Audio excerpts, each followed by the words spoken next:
Fitzhugh Battles realized there were many things in the world he did not know for certain, but of one thing he was sure.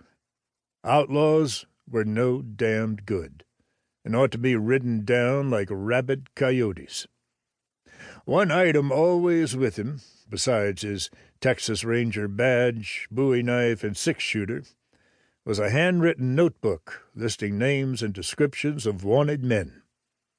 The Fugitive book was part of every ranger's equipment, to be consulted frequently and added to as necessary. Few things gave him more inner satisfaction than to scratch through a name and write either apprehended or executed.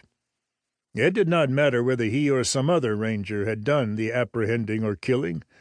What mattered was that one more miscreant had been locked away or buried, out of everyone's misery.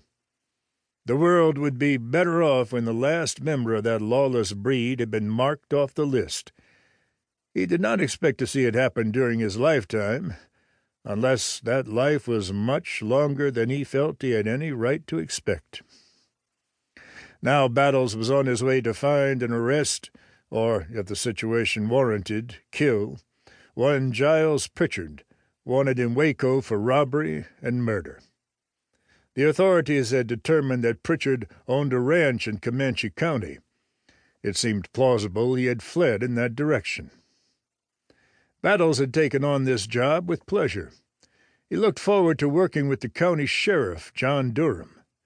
They had served together as rangers a couple of years, until Durham had tired of the long horseback trips the ranger service often required. He was a stay-close-to-home type.